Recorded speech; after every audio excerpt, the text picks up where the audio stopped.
News with John Snow and Sarah Smith. Pity the children back to school under a barrage of abuse. Belfast, September 2001.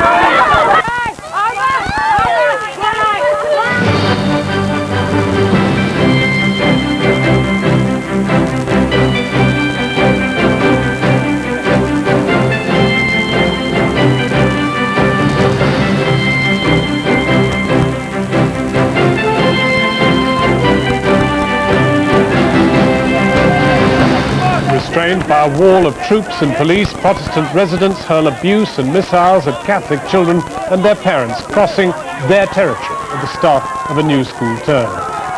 Good evening. A Catholic school separated from the homes of many of its pupils by a Protestant housing estate.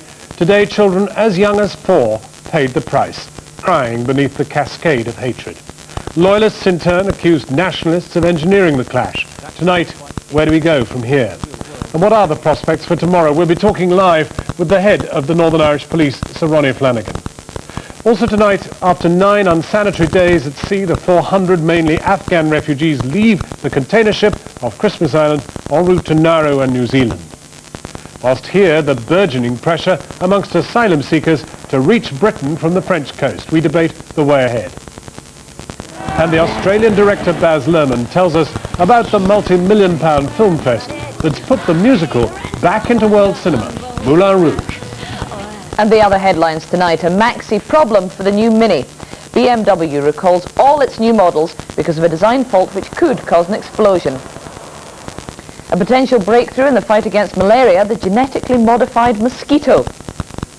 And NATO troops in Macedonia begin the destruction of the rebels' arsenal.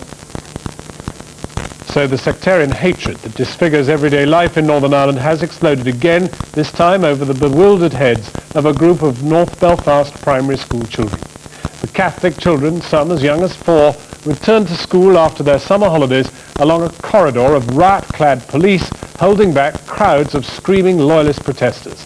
The dispute between the two neighbouring communities began in June, each side accusing the other of orchestrating today's bitter clashes. Samira Ahmed has this. Like Alabama in the 60s was how one Catholic parent put it.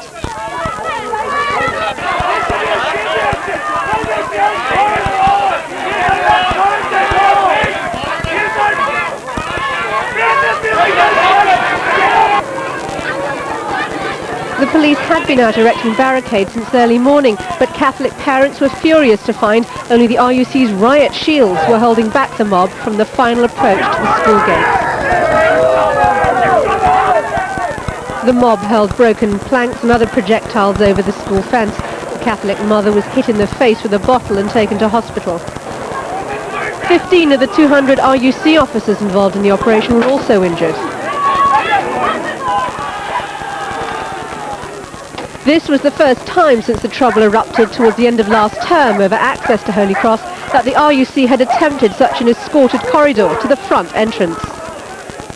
Across the road from a Protestant primary, Holy Cross School for Girls has the misfortune to serve a large Catholic community while being located in a small Protestant enclave.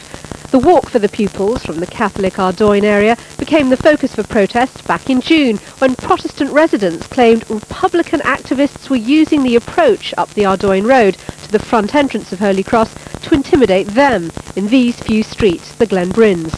Towards the end of the summer term, the RUC recommended Catholic parents use a patrolled safe route along Wheatfield Gardens, the back entrance to Holy Cross, to avoid confrontation. But some parents objected, and today's scenes were the resultant showdown. Protestant groups claim that Republicans cynically planned the confrontation.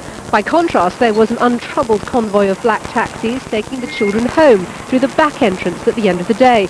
The RUC confirmed that a number of Catholic girls who came in past the jeering mobs had been taken straight out this way in the morning, many in great distress. Both communities accuse each other of using the children as pawns. I think that any attacks on or any abuse of kids, or indeed adults or anybody, is deplorable. But also I think what you've got to remember is the unseen abuse which goes on night after night in this area by Republican folks. This is about any kid, and their right to go to school, primary school girls going to school.